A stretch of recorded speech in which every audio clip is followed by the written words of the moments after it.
ألف لام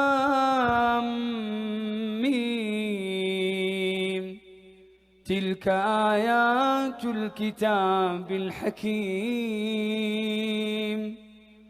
هدى ورحمة للمحسنين. لماذا قال محسنين؟ لأن القرآن يوصلك إلى أعلى مرتبة من مراتب الدين، الإحسان. عشان كذا قال هدى ورحمة للمحسنين. ثم فصل في صفات فقال الذين يقيمون الصلاة ويؤتون الزكاة وهم بالآخرة هم يوقنون، أولئك على هدى من ربهم وأولئك هم المفلحون. بعدها ماذا قال؟ ومن الناس من يشتري لهو الحديث، ترك القرآن وأقبل على الغناء.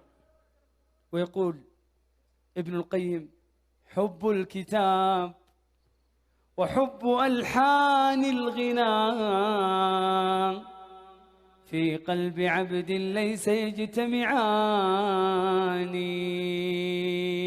الآن بسألك سؤال، لو جاء واحد ويعطاك شريط سي دي، قال هذا شريط سي دي منوعات، في أغاني وفي قرآن، تقبله؟ تقبله؟ ما تقبله. طب قلبك بعض الناس قاعد يدخل أغاني وقاعد يدخل قرآن، كيف تقبل تدخل أغاني في قلبك؟ طيب ما هو مصير من ترك القرآن وأقبل على الهوى الحديث، الأغاني وغيره من الملهيات؟ ومن الناس من يشتري لهو الحديث ليضل عن سبيل الله بغير علم ويتخذها هزوا، أولئك لهم عذاب مهين.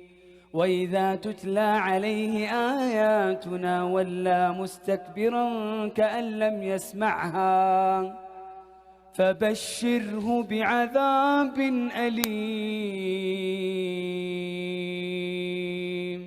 هناك هدى ورحمة للمحسنين، وهنا فبشره بعذاب أليم. شتان بين القرآن وبين كلام الشيطان.